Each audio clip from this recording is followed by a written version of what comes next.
दिसाय पाहिजे रे. दिसते का नाही? दिसतंय सर. नाही दिसत आहे सर. नाही दिसत आहे. स्क्रीन दिसत नाही? दिसतंय हा सर. दिसते आता. आता दिसतंय. दिसते. हा दिसायला लागली का? नाही. हो हो. हा. आता या स्क्रीनवरती तुम्हाला पाठीमागच्या वेळी मी सिलेबस सांगितलेला आहे. With the help of this type of the Lagrange formulation, any complicated problems in classical mechanics that can be solved.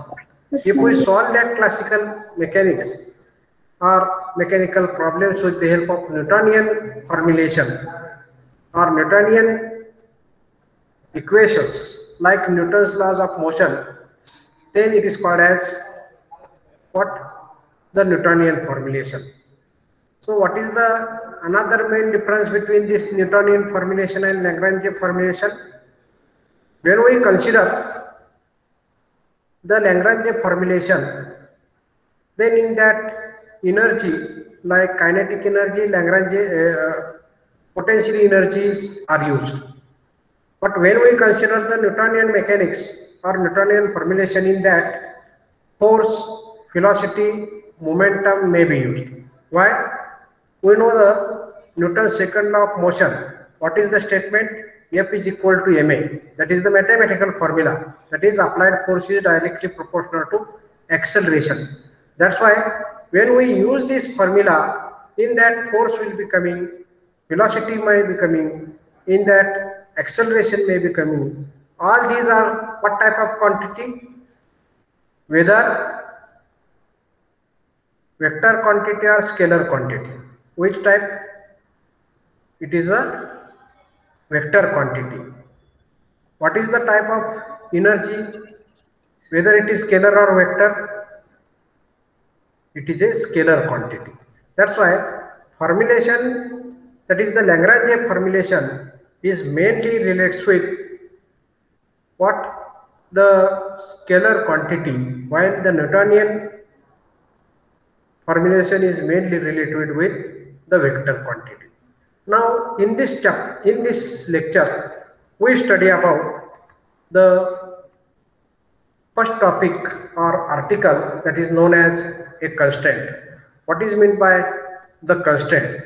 So constraints are nothing but the condition in order to solve a set of differential equations for the motion of system of n number of particles.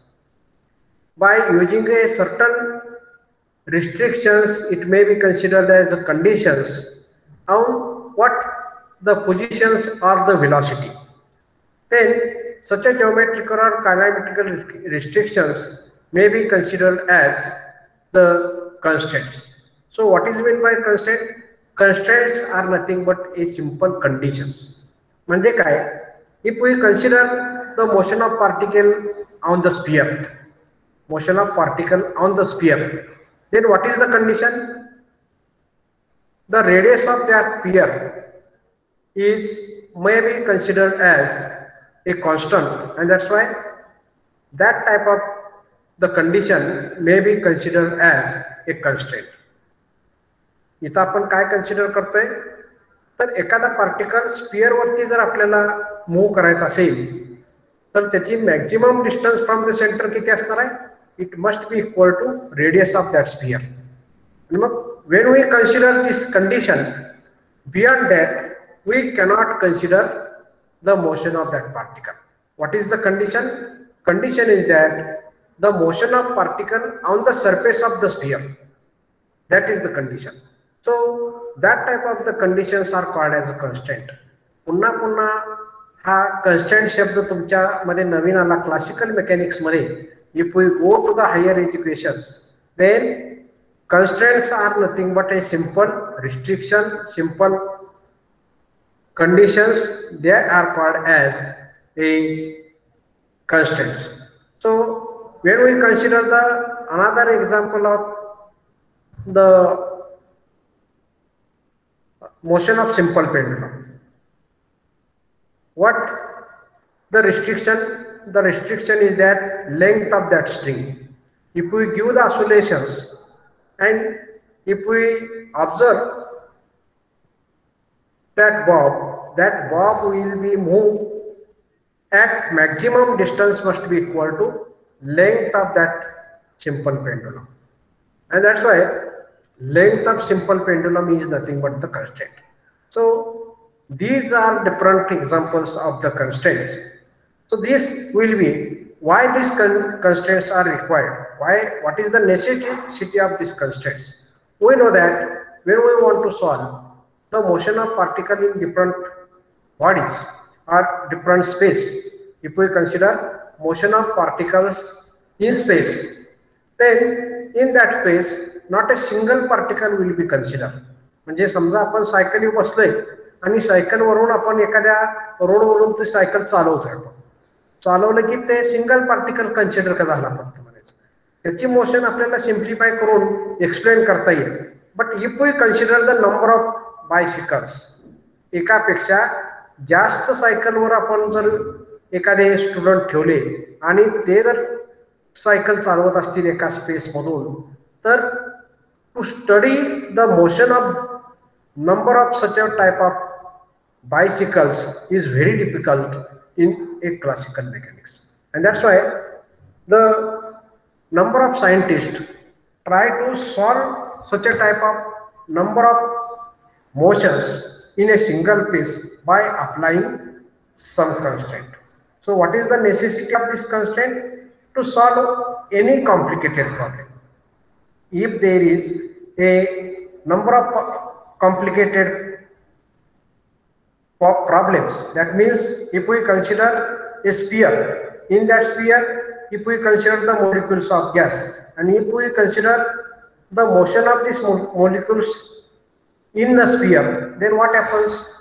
The motion of particle, there are n number of particles, and when we consider the number of infinity number of particles, then we cannot study what is the motion of that particle, what is the equations of motion of that particles, and that's why some constraints may be applied on this type of the motion of particle in free space. So that is the necessity. So when we consider the bead sliding on rotating wire, motion of gas molecule within container restricted by the walls of vessel, हे काय आहेत? वेगवेगळे constraint motion आहे. Constraint motion म्हणजे त्याच्यावरती काहीतरी constraint apply केल्या, and then that type of the constraints, that type of the motion is called as constrained motion. Means if we consider the third example, motion of the gas molecules within a container restricted by the walls of vessel. म्हणजे when we consider the container, it may be of the rectangular type of the container, may be of the spherical type of the container. So here we must apply some conditions, and that's why this type of the condition is called as a constraint. तर मला हा जर constraint काय आहे हे जर आपल्याला सांगायचं असेल तर आपल्याला हे सांगता यायला पाहिजे. What is the meaning of the constraint? So when we consider the constraint, then this type of the constraint, काय आहे constraint चं नाव? श्रद्धा जाधव, संकपाळ, दीप्ती संकपाळ, कन्स्ट्रेंट मध्ये सांगता येईल का? सानिया दिघे, डांगे, कोण सांगू शकते का? कोमल, तुमचा अनम्यूट करा, प्रश्नाला उत्तर असे समजते का ते तुम्हाला? हॅलो हॅलो, अरे हा, समजतंय का तुम्हाला हे? हो सर. हा, म्हणजे कन्स्ट्रेंट म्हणजे साध्या कंडिशन्स असतात. आता याच्यामध्ये शंका काय आहे का तुमची? साधारणतः 26 विद्यार्थी आहेत. कुणीही आपलं मोबाईल अनम्यूट करायचा, नाव सांगायचं आणि स्पष्ट बोलायचं. कारण असं आहे बरं का की आम्ही इथं समोर फक्त कॉम्प्युटर आमच्या समोर आहे. आमची गंमत कशी होते तर आम्ही कॉम्प्युटरच्या समोर बसून बोलतोय. आम्ही बोलतोय म्हणजे जसं आम्ही तुमच्या रेग्युलर सिरियससाठी ठेवतो तसंच आम्ही बोलत असतो. आणि मग आम्हाला शंका येते की आपल्या आता ज्यावेळी आम्ही हे तुमचं जे की आहे आम्ही स्लाइड शेअर केलेली आहे, ती स्लाइड तुम्हाला दिसावी म्हणून आम्ही ती शेअर केली आहे का नाही. मग काय होतं, फक्त स्लाइड आमच्या समोर असते आणि ह्यातले कोणच दिसत नाही. मग आम्हाला थोडेसे स्लाइड मिनिमाइज करावं लागते आणि मग तुमच्याकडे ते काय आहे ते बघावं लागतं. तर त्यासाठी एक लक्षात ठेवा की सारखा रिस्पॉन्स द्यायचा. आम्ही ज्यावेळी तुम्हाला काही प्रश्न विचारतो तर त्यावेळी तुमचे रिस्पॉन्स महत्वाचे आहेत. जर ते रिस्पॉन्स तुमचा आले नाहीत तर थोडंसं आम्हाला काय वाटतं की हे विद्यार्थ्यांनी आपलं ऐकू जात नाही आणि मग आपण काय बोललेलं त्यांना समजत नाही. आतापर्यंत समजलं का हे सगळं कन्स्ट्रेंट म्हणजे काय? हो सर. हा, आता पुढे जायचं. आता काय आहे, हे कन्स्ट्रेंटचे वेगवेगळे क्लासिफिकेशन आहे. When we consider the examination point of view of this article, then explain what is meant by constraint, write the classification of constraint. असा 4 मार्काला तुम्हाला प्रश्न विचारला जातो. प्रश्न काय लक्षात आला का तुमच्या? एक्सप्लेन किंवा define constraint and explain classification of constraint. त्याच्यापेक्षा वेगळा काय असतो? Write short note on constraint असा असतो. Write short note on classification of constraint. म्हणजे when we consider the types of constraint or classification of constraint, then the constraints are of 2 types. First is the group that is called as holonomic and non-holonomic constraint. याचा एक group आहे. ह्या ज्या constraints आहेत, what type of the nature of the equation that differentiate the different types of the constraint? What type of the equation executed for the conditions? What type of the equations used for the conditions or constraint? Depends on that equation. The constraints are of 2 types. आता depends on that type of the equation means what? We know that when we consider x is equal to 0, when we consider the x is equal to a square, हे कशाचं equation आहे? x is equal to a square means it is the equation of circle. बरोबर आहे का?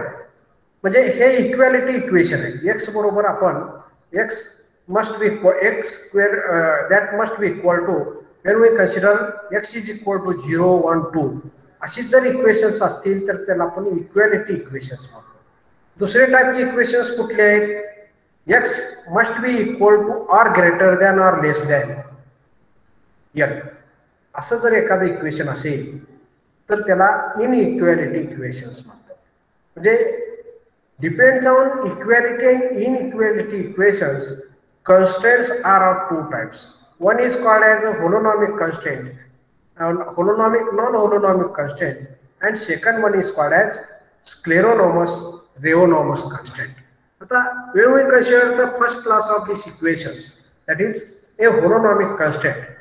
Holonomic constraints means if the condition of constraint must be expressible as a equality equations connected to the coordinates of the particles, that is equation in the form of f of r1 r2 up to rn t is equal to 0. आता इथं असं जर equation असेल तर त्याला होलोनॉमिक constraint म्हणायचं. What is the definition of that? Holonomic constraints are those constraints if the condition must be expressible as a equality equations connected to the coordinates of the particles and also it contains the time. आता इथं आपल्याला f of जे equations मध्ये तुम्हाला दिसतंय r1 r2 up to rn म्हटलेलं आहे. r1 r2 up to rn म्हणजे काय आहे? r1 is the radius vector of first particle, r2 is the radius vector of the second particle, and what is rn? Rn is the radius vector of nth number of particle. t is the time. आणि असं equation जर 0 असेल, एखादी condition या टाइपनं आपण express केली असेल तर that type of the condition is called as a holonomic constraint. तर n number of particles का घेतोय आपण? तर our aim is to solve the problem related to number of particles inside the space, inside the vessel, inside the box. याच्यासाठी आपण ते equations किंवा ह्या कंडिशन्स आपण अप्लाय करतोय. That's why n number of particle must be condition. And why t will be considered? We know that when a single particle or molecule of gas, it is not a stationary. एखाद्या chamber gas chamber मध्ये जर आपण पाहिलं तर gas molecules तुम्हाला कधी stationery दिसणार नाही, किंवा आपण ज्या एरियामध्ये राहतोय त्यामधले जे पार्टिकल्स असणार आहेत आपल्याला दिसत नाही, धुळीचे कण, those are not seen by our naked eye. These particles are not a stationary. These particles are always in the motion, and that's why that particles relates with such a type of equations like f of r1 r2 up to rn t must be equal to 0. असं जर equation असेल तर that is called as a holonomic constraints. So what is the dependence? Dependence is that holonomic constraints must be depends on only on a coordinates and time. आणि time आपण consider केलं किंवा coordinate consider केलं तर याचं relation आपल्याला हॉलोनॉमिक constraint बरोबर असतं. तर हेच जर एक्झाम्पल त्याचं काय आहे, constraint involve in the motion of rigid body. Constraint involve in the motion of rigid body means mod of ri square, ri minus rj bracket to the square must be equal to cij square. cij काय आहे तर it is called as a constraint, it is called as a condition. आणि R J आणि R I काय आहे, these are the position vectors of ith आणि jth particle. दोन वेगवेगळे पार्टिकल आपण कन्सिडर करतोय, त्याची पोझिशन वेक्टरचा मॉड घेतला, त्याचा फरक घेतला, दॅट इज डिफरन्स घेतला, स्क्वेअर घेतला तर तो एका कॉन्स्टंट व्हॅल्यूवर येतो, that is also square, and that called as a condition. So this is the example. So this is about the holonomic constraint. तर ही हॉलोनॉमिक कन्स्ट्रेंट कन्सिडर केली की आता त्याच्या उलटी नॉन हॉलोनॉमिक कन्स्ट्रेंट म्हणजे काय असणार आहे. What is the meaning of a non-holonomic constraint? When we consider the non-holonomic constraint, that is, if the condition of constraint cannot be expressed as equality equations connected to the coordinates of the particle of the system, then they are called as a non-holonomic constraint. म्हणजे ही definition तुमच्या समोर आहे, या definition वरूनच तुम्हाला अर्थ लक्षात येईल की ज्यामध्ये नॉन इक्वॅलिटी इक्वेशन येतं. म्हणजे नॉन इक्वॅलिटी म्हणजे कुठलं तर ते त्या खाली दिलेलं आहे. First example is that constraint involve in the motion of particle placed on the surface of solid sphere. Surface of solid sphere हे ज्यावेळी तुम्ही म्हणताय त्यावेळी आपल्या डोळ्यासमोर काय आणायचं, एखादा क्रिकेटचा बॉल मोकळा, म्हणजे गॅसचा जो क्रिकेटचा रबरी बॉल असतो तो, किंवा आपला फुटबॉल आपल्या डोळ्यासमोर आणायचा आणि त्या फुटबॉलच्या वरच्या सरफेसवरती आपण एखादा पार्टिकल खरा ठेवलेला आहे आणि त्याची मोशन आपण स्टडी करतोय. So that is in that case we must consider the equation like R square minus A square is less than R is greater than 0. तुमच्या आता लक्षात आलं असेल where A is the radius of sphere. या equation वरून तुम्हाला काय लक्षात येत आहे, थोडस आपण चर्चा करूया. कोण आहे तुमच्यातलं इथं, कोण सांगणार? हा ए म्हणजे काय आहे, रेडियस ऑफ स्पियर आहे. सानिया डांगे, डांगे बोलते का? Hello hello sir. हा बोला की, तुमचा ओपनच आहे, अनम्यूट केलेला आहे तुमचा. दुसरं कोण बोलतंय? श्रद्धा जाधव, अनम्यूट करा. फुटबॉल आपल्या सर्वांना ऐकू येत आहे. तुम्ही याच्यामध्ये जरी हे टाकले, मी आता थोडस माझ्या पीपीटी खाली घेतलेली आहे, तुमचे या ठिकाणी इन्व्हॉल्वमेंट दिसेल. म्हणजे इथं मला तुम्ही तुमच्या चॅटबॉक्समध्ये जरी सांगितलं की बाबा नो फुटबॉल कन्सिडर करायचा आणि त्याच्यावरती एक पार्टिकल ठेवायचा, इथे काय ऐकू? दुसरा कोणाचा यांचा बहुतेक की नाही, कोण बोलतंय हे? सानिया डांगे. हा सानिया डांगे, तुला रेंज बहुतेक दिसत नाही. दुसरं कोण बोलतंय का बघा बरं, आवाज तुझा येईना. कमी आहे सर रेंज. दीप्ती संकपाळ,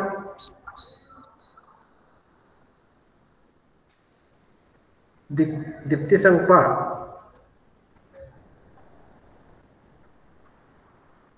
हा बोला. स्नेहा माळे, स्नेहल माळे,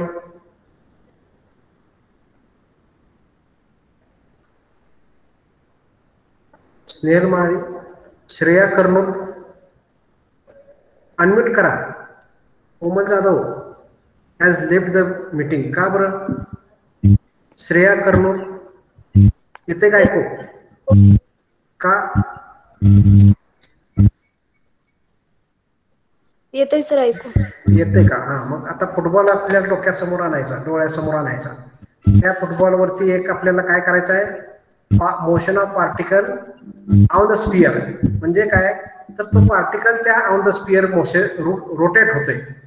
जर असा हा रोटेट होत असेल, if this is rotated, if this particle is in the motion, जर हा पार्टिकल मोशन मध्ये जर असेल तर याचं इक्वेशन आपल्याला काय पाहिजे? तो पार्टिकल त्या सरफेस वरती कधी असेल, त्याची रेडियस, त्याचं डिस्टन्स फ्रॉम द सेंटर हे रेडियस पेक्षा जास्त असलं पाहिजे. बरोबर आहे? आणि म्हणून इथं इक्वेशन आलेलं आहे की R square minus A square is greater than 0. बरोबर का? हा का म्हणायचं? अशी कंडिशन का टाकली तिथं? तर पार्टिकल आपल्याला कशावर पाहिजे? त्या सरफेस वरती पाहिजे. नाहीतर हे जे लेस दॅन झाला असता तर काय झालं असता? मग तो आतमध्ये पार्टिकल झाला असता. आणि मग that equation will also be consider for that the motion of particle inside the solid sphere. असं त्याचं हे झालं असतं. आपल्याला काय पाहिजे? On the surface of that solid sphere. आता दुसरा, constraint on the object rolling on rough surface without slipping. म्हणजे एखादा बॉडी किंवा एखादा ऑब्जेक्ट इफ ई rolling on the rough surface without slipping, म्हणजे विदाउट स्लिपिंग जर एखादा ऑब्जेक्ट रोल होत असेल तर that will be considered as one of the constraint that is called as a non-honorable constraint. And another, that is the constraint involved in the motion of gas molecules in the container. इथं तुमच्या वरचं equation आणि या equation मध्ये तुम्हाला निश्चित फरक दिसेल. R cube is less than R equal to A cube. असं जर असेल तरच तो गॅस मॉलिक्युल्स कन्स्ट्रेंटच्या इनसाइड असेल. हे झालं काय? Non holonomic constraint. याच्याविषयी काही शंका आहे का तुमच्यामध्ये? तुमच्या मनामध्ये याच्याविषयी शंका असेल तर बोला. श्रेया कडरो. नाही सर. हा बोला बोला, काय शंका असेल तर. सानिया डांगे. नाही सर. नाही ना. आता पुढचा घ्यायचा का मग? हा एक त्याचाही झाला. म्हणजे क्लासिफिकेशन मध्ये आपण 2 क्लास पाहिलेले. पहिला क्लास काय होता? होलोनॉमिक आणि नॉन होलोनॉमिक कन्स्ट्रेंट. बरोबर आहे? आता दुसरा क्लास कुठला आहे? The next class is may be considered as the scleronomic or rheonomous constraint. तर त्याच्या आधी आपल्याला एक कन्सिडर करायचं आहे, what is the difference between holonomic and non holonomic constraint. Clear understanding या एक्झाम्पल वरून तुम्हाला होणार आहे. The motion of particle constraint to line on the surface of sphere is subjected to holonomic constraint, while if the particle is to fall off the sphere under the influence of gravity, the constraint becomes non-holonomic constraint. म्हणजे इथं स्पियरच consider केलाय, फक्त particle कसा आहे on the surface असेल तर ती होलोनॉमिक constraint आहे. आणि जर तोच पार्टिकल अंडर ग्रॅव्हिटी फॉल होत असेल अंडर द ग्रॅव्हिटी, तर तीच कन्स्ट्रेंट कशामध्ये कन्वर्ट होते? नॉन होलोनॉमिक कन्स्ट्रेंट मध्ये कन्वर्ट होते. म्हणजे कन्स्ट्रेंट हा भाग जो आहे क्लासिकल मेकॅनिक्स मधला, हा थोडासा तुमच्या डोक्यामध्ये कायम राहण्यासाठी किंवा कायम तुमच्या हायर एज्युकेशनला गेला, तुम्ही MSc ला गेला किंवा आणि कुठल्या एखाद्या दुसऱ्या हायर एज्युकेशनला गेला, तर तुम्हाला क्लासिकल मेकॅनिक्स मधलं कन्स्ट्रेंट हा भाग हा फार अवघड न वाटण्यासाठी आपण काय करतो, याची वेगवेगळी एक्झाम्पल्स तुम्हाला सांगतोय. And that's why these are the examples. How will you differentiate the holonomic and non-holonomic constraint by considering a motion of particle on the surface. हा आपण जर एक्झाम्पल कन्सिडर केलं तर तुम्हाला काय होतंय, होलोनॉमिक आणि नॉन होलोनॉमिक कन्स्ट्रेंट ह्या निश्चित डिफरन्शिएट होतील. आता याच्या पुढं when we consider the next part, scleronomous and rheonomous constraint. What is meant by scleronomous constraint? Scleronomous constraints are those which are independent of time. They are called as a scleronomous constraint. That means grid sliding on rigid curved wire in the space. पाठीमागच्या पिरियडला मी example तुम्हाला दिलं होतं. कशाचं? आपण गोपन फिरवतो. गोपन शेतकऱ्याची मुलं आहे तुम्ही. गोपन माहिती आहे, बघितले का सर्वांनी? गोपन बघितले का? बऱ्याच विद्यार्थ्यांनी गोपन बघितलेले असेल. तर हा गोपन जो भाग आहे, हा गोपन एक जे एक्झाम्पल आहे, हे एक्झाम्पल म्हणजे काय आहे? It is bead sliding on a rigid curved wire in the space. म्हणजे इथं वायर म्हटलेलं आहे, तिथं आपल्या हातात दोरी असते आणि एकदम कडेला आपण एक दगड ठेवतो आणि तो फिरवतो. So that is the may be considered as a bead sliding. तर इथं ही जी कन्स्ट्रेंट आहे scleronomous constraint, that constraint which independent, टाइमचा संबंध घ्यायचा नाही. If it is independent of time, then it is called as a scleronomous constraint. When we consider a rheonomous constraint, it depends on time. Time वरती dependent असेल म्हणजे bead sliding on curved wire in some prescribed fashion. म्हणजे काय होते बघा, जी गोपन आपण आता example सांगितलेलं होतं, ते एक्झाम्पल आपण या दोन्ही ठिकाणी आपण हे अप्लाय करू शकतो. गोपन फक्त दगड शेवटी फिरतोय तर हा त्याच्यावरती रिस्ट्रिक्शन आहे, म्हणजे तो शेवटी फिरतोय. पण तोच दगड त्याला जर आपण होल पाडला आणि एखाद्या वायर मध्ये घातला तर तो काय होईल? त्याच्या याच्यानुसार मोशननुसार मागं पुढं होणार आहे. जर असं एक्झाम्पल असेल तर ते टाइम डिपेंडंट असतं. काही टाइमला, काही वेळेला ते एका ठिकाणी दिसेल, काही वेळेला दुसऱ्या ठिकाणी दिसेल, काही वेळेला तिसऱ्या ठिकाणी दिसेल. So that is one of the example of this rheonomous constraint. So if we construct a simple pendulum whose length changes with the time, इथं तुमचं एक्झाम्पल आलं, L is equal to F of t. असं जर equation असेल तर त्याला म्हणायचं constraint, आणि अशी जर कन्स्ट्रेंट असेल तर त्याला म्हणायचं rheonomous constraint. म्हणजे इथं काय केलेलं आहे बघा, if we consider a simple pendulum whose length changes with the time.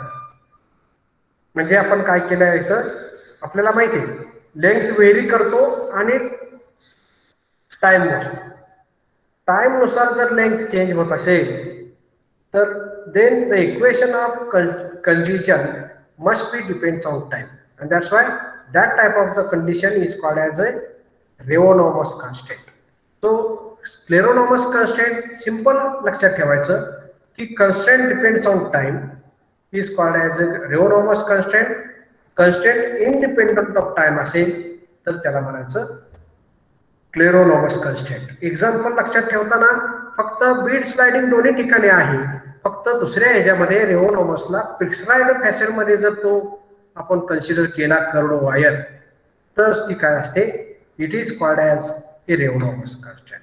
So these are the two classes of constraint. Now we discuss on this two classes of the constraint. या याच्यामध्ये आपल्याला काय अपेक्षित आहे, what is our main theme, the difference between the constraint. बरोबर आहे का? the difference between the constraint काय असेल?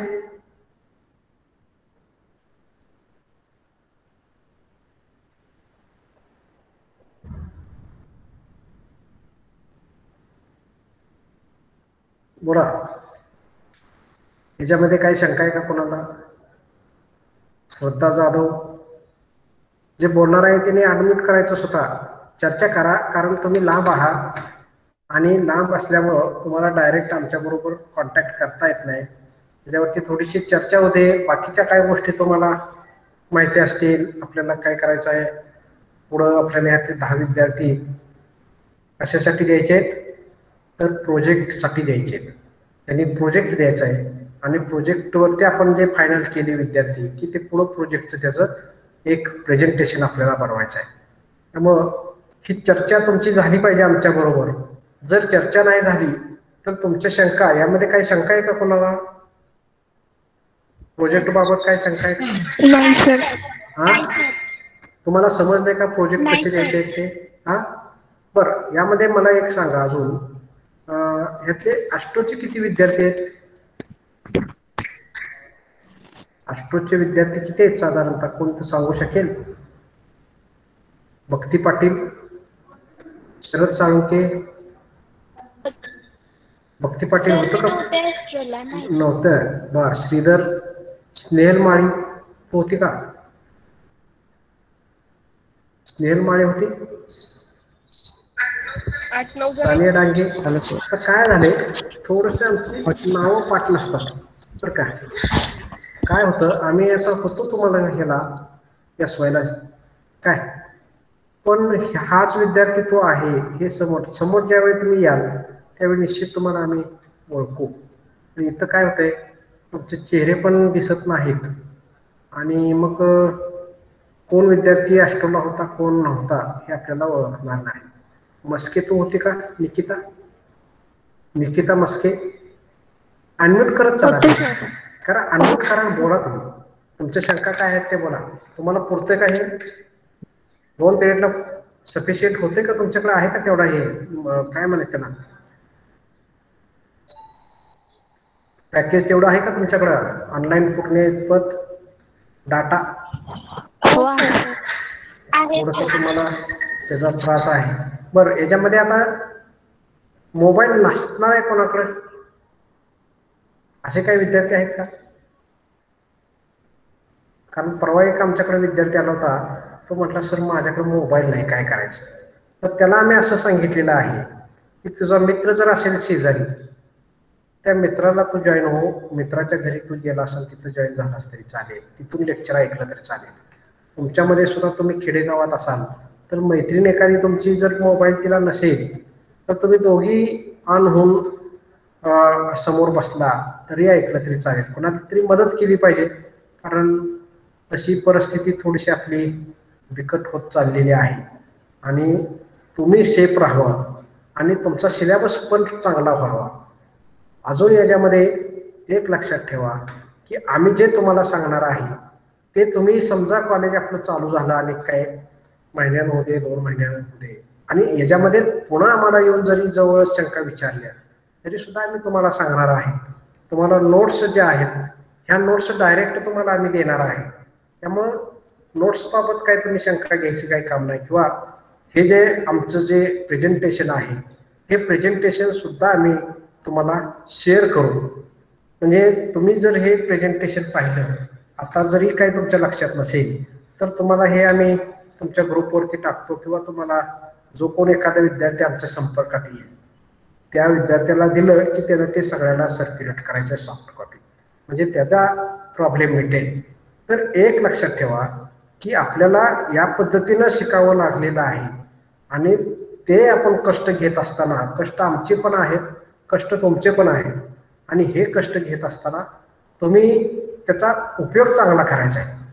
म्हणजे उपयोग चांगला करायचा आहे म्हणजे काय करायचं, तर ह्याचा घरून आपण अभ्यास करतोय.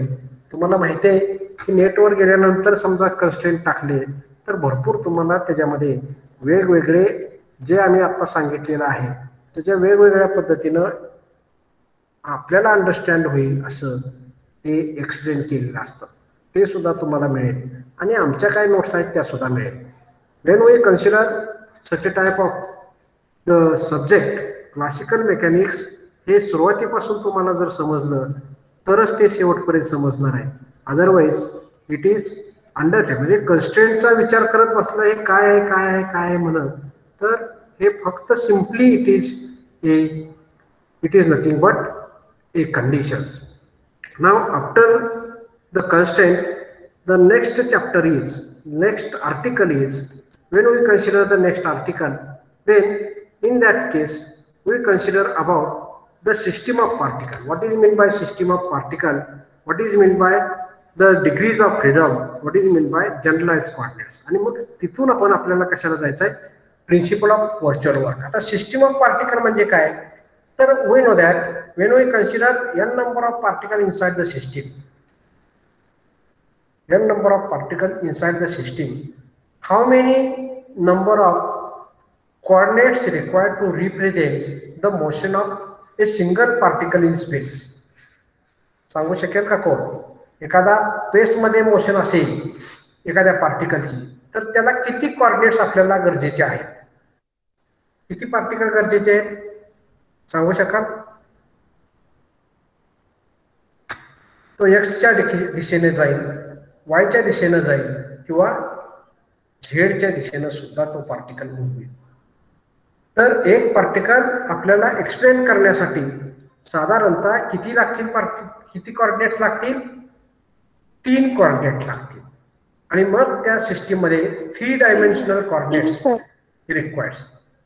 आता हे जर 3 डायमेन्शनल कोऑर्डिनेट्स आपण कन्सिडर केले, 3 कोऑर्डिनेट्स कन्सिडर केले, 3 कोऑर्डिनेट्स म्हणजे कुठले, तर एक्स आहे, वाय आणि झेड आहे. आता n नंबर ऑफ पार्टिकल त्या सिस्टीम मध्ये असतील तर टोटल नंबर ऑफ पार्टिकल्स किती झाले, 3 into n, बरोबर आहे का.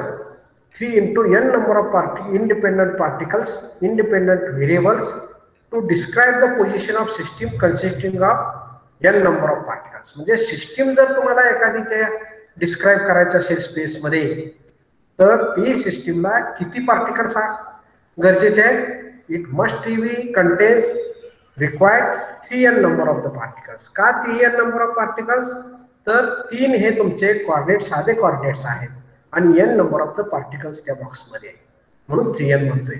तर if there are k number of constraints applied on that motion of particles. आता काय करायचं आहे बघा, आपण जे कन्स्ट्रेंट कन्सिडर केल्या, it may be holonomic, it may be non holonomic, it may be scleronomous, it may be rheonomous, कुठली एक कन्स्ट्रेंट अप्लाय केली तर ती k नंबर एक अप्लाय केली तर किती पार्टिकल वरती, k एवढ्या पार्टिकल वरती आपण ते इक्वेशन्स अप्लाय केली.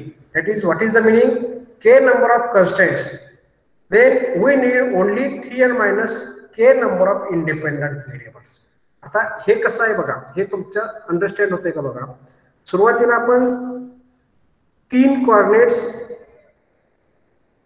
required to display the motion of particle in space. त्याचं लोकेशन आपल्याला जर पाहिजे असेल तर ती किती, कमीत कमी 3 कोऑर्डिनेट्स लागतील. असे n नंबर ऑफ पार्टिकल ठेवले तर इंडिपेंडंट कोऑर्डिनेट्स किती झाले, 3n झाले. आता त्यातले काही पार्टिकल्स k नंबर ऑफ इक्वेशनला रिस्ट्रिक्ट केले आपण. तुमच्या लक्षात आलं का बघा, 5 कोऑर्डिनेट्स आहेत, साध्या भाषेत सांगतो तुम्हाला, 5 कोऑर्डिनेट्स आहेत आणि त्यातल्या 2 कोऑर्डिनेट्सलाच आपण कंडिशन त्याची रिस्ट्रिक्ट केली. काय, दुसऱ्या कंडिशन अप्लाय करून, तर राहिलेले किती असणार आहेत, राहिलेले पार्टिकल्स हे 3च असणार आहेत. आणि म्हणून मग 3n minus k number of independent particles म्हणजे 3 हे इंडिपेंडंट पार्टिकल्स. म्हणजे थोडक्यात तुम्हाला पटण्यासारखं दुसरं उदाहरण सांगतो. एक 100 विद्यार्थी आपण एका ठिकाणी उभा केलेत आणि त्यांना आपण पाहायला सांगितलेलं आहे. त्यातल्या 20 विद्यार्थ्यांना ठराविक डिस्टन्स पर्यंतच पळायला सांगितलेलं आहे आणि नंतर ते त्या ठिकाणी जाऊन थांबतील. राहिलेले विद्यार्थी किती असतील, तर ते 80 असतील. तसं इथं आहे 3n minus k एवढे इंडिपेंडंट व्हेरिएबल्स लागणार आहेत. तर याच्यानंतर दॅट इंडिपेंडंट व्हेरिएबल्स जेवढे आहेत, total number of independent variables, that is called as a degrees of freedom of that system of particle. Where we consider, what do you mean by degrees of freedom? Degrees of freedom means it is number of independent variables required to describe the motion of particle by applying the constraint. जर apply आपण केले नाहीत तर राहिलेले जेवढे आहेत, k जर 0 झाला तर 3n काय आहे तुमचा, degrees of freedom. Degrees of freedom म्हणजे काय, जेवढे नंबर ऑफ इंडिपेंडंट व्हेरिएबल्स असतील, that is called as a degrees of freedom. तर हे जे डिग्रीज ऑफ फ्रीडम आहे ते for the system we can define the independent variables and they are called as हे जनरलाइज कोऑर्डिनेट्स. म्हणजे 3n - k एवढे variables राहिले ते डिफाईन करण्यासाठी काही कोऑर्डिनेट्स लागतात आणि त्याला काय म्हटलं जातं क्लासिकल मेकॅनिक्स मध्ये, it is called as a generalize coordinates. म्हणजे तुमच्या लक्षात येते का बघा, कोऑर्डिनेट्स आपण आतापर्यंत म्हणत होतो, पण आता आपण काय म्हणतोय, जनरलाइज कोऑर्डिनेट्स म्हणतोय. कोऑर्डिनेट्स म्हणजे XYZ. आता याला आपण रिस्ट्रिक्ट केलं की हे कमी होती आणि त्याला म्हणतोय आपण डिग्रीज ऑफ फ्रीडम. आणि मग हे जे डिग्रीज ऑफ फ्रीडम आपल्याला जेवढे आहेत तेवढे रिप्रेझेंट करण्यासाठी कोऑर्डिनेट्स लागतात.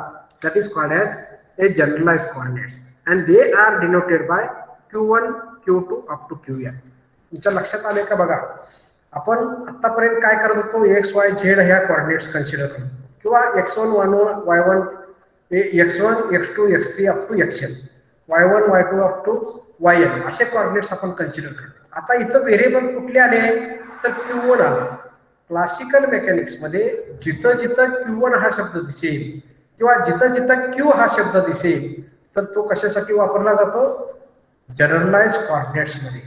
तर जनरलाइज कोऑर्डिनेट्स आणि साध्या कोऑर्डिनेट्स मध्ये फरक काय, what is the difference?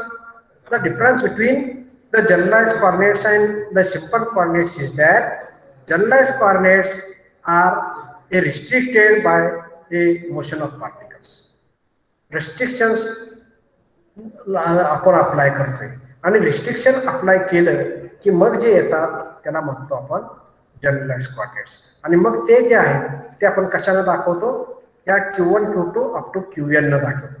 So when we consider this number then Q1, Q2 up to Qn they are called as a generalize coordinates. तुमच्या याच्यामध्ये जम्बलिंग व्हायला नको. जे नेहमीचे कोऑर्डिनेट्स असतात, कार्टेशियन कोऑर्डिनेट्स असू दे, स्फेरिकल पोलर असू दे, ते आहेत ते XYZ किंवा थीटा N Z किंवा फाय थीटा Z असे जे कोऑर्डिनेट्स आहेत ते नेहमीचे. पण Q आहे ते जनरलाइज कोऑर्डिनेट्स. हे कधी, जर एखादी system number of particles N number of particle असतील तर त्याच्यामध्ये आपल्याला हे या गोष्टी आपल्याला रिस्ट्रिक्ट कराव्या लागतात आणि राहिलेल्या पार्टिकल्सला जनरलाइज कोऑर्डिनेट्स म्हटलं जातं. So what is the transformation equations? आता इथं हे जे इक्वेशन्स आहेत these are called as a transformation equations. कुठली तर coordinate transformation equation means Q1 as considered as Q1 of X1, X2 up to Xn t आणि इथं त्याचाच transformation X1 as X1 is equal to Q1 to Q3 up to Qn and t that is the time. यामध्ये तुम्हाला वेगवेगळे Q2 दिसेल in terms of Q2 of X1, X2 दिसेल in terms of Q1. म्हणजे ही जी transformation equations जे आहेत, X आहेत ते साधे कोऑर्डिनेट्स आहेत आणि Q जे आहेत ते जनरलाइज कोऑर्डिनेट्स आहेत. If we want to change, if we want to transform the equations from a generalized coordinates to the simple coordinates, then this type of the generalized coordinates will be used. And when we consider the transformation of simple coordinate to the generalized coordinates, then this type of the equations will be used. So here this Q1 up to Qn, that is the capital N is the number of particles or it is called as a degrees of freedom. हे जे काय आहे ते degrees of freedom आहे.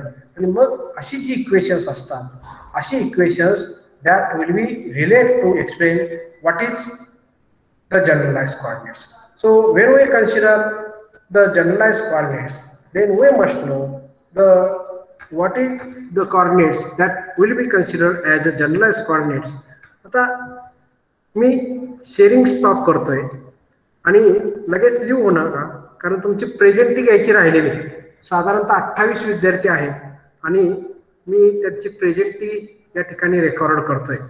तर ही जी presenty असते ही presenty सुद्धा automatically OIT डिपार्टमेंटला रेकॉर्ड होत असते.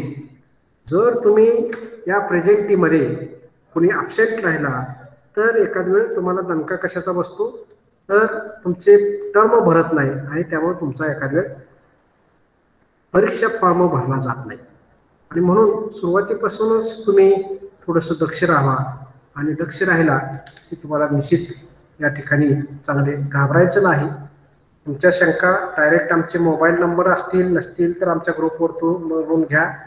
एखाद्याचा दुसरा मोबाईल असेल तरी आम्हाला फोन करा आणि फोन करून तुमची डायरेक्ट शंका विचारा. तुम्ही डायरेक्ट टॉकिंग आमच्यावर केलं तरी चालेल, कधीही केलं तरी चालेल. अगदी सकाळी करा, अगदी संध्याकाळी घरी गेल्यावर करा. रेंज आहे तो त्यावेळी घरी रेंज असेल त्यावेळी करून घ्या तुम्ही. आम्ही 24 तास तुमच्या ऑनलाईन असणार आहे आणि त्यामुळं तुम्ही घाबरायचं काम नाही.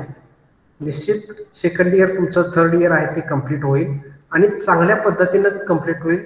थोडक्यात याच्या पुढं जाऊन आपण काही एक्सपेरिमेंट आम्ही तुम्हाला एक्सप्लेन करून दाखवणार आहे.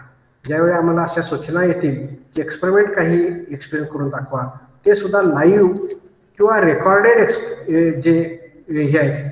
कसा एक्सपेरिमेंट तुम्हाला माहिती आहे की एखादा इलेक्ट्रिसिटीचा एक्सपेरिमेंट असेल आणि तो जो इलेक्ट्रिसिटीचा एक्सपेरिमेंट आपण कसा करायचा, त्याची जोडणी कशी करायची, हे इथं पासून रिडिंग कशी घ्यायची इथंपर्यंत तुम्हाला लाईव्ह आम्ही डायरेक्ट रेकॉर्डेड एखाद्या आमच्या फिल्म आहेत त्या तुम्हाला पाठवता येईल, त्या तुम्ही बघायचे. So this lecture is over. Now the next lecture will be delivered by the another professor. Thank you. Pawan Pagare sir कुठं असते प्रेझेंट तिथं?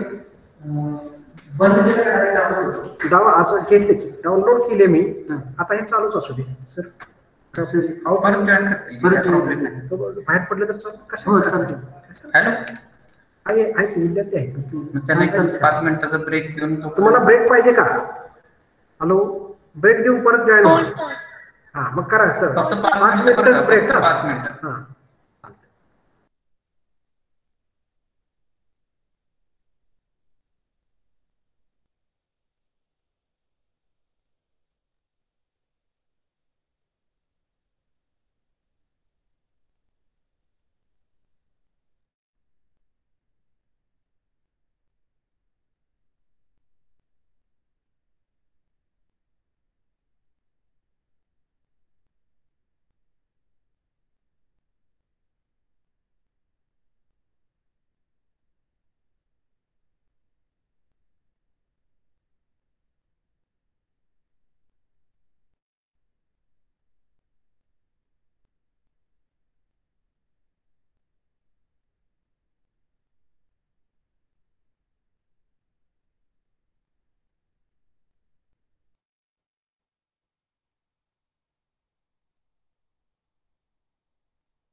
आवाज येतोय का? हॅलो, हो सर. येतोय ना? हो सर येतोय. हो.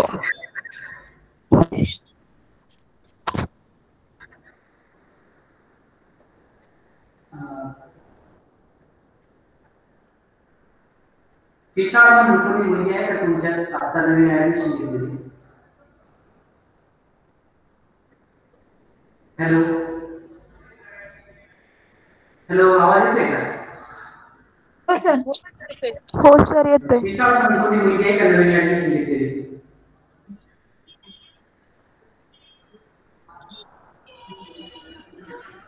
निशा परदेशी, निशा परदेशी आवाज येतोय का? हॅलो, अनम्यूट कर निशा.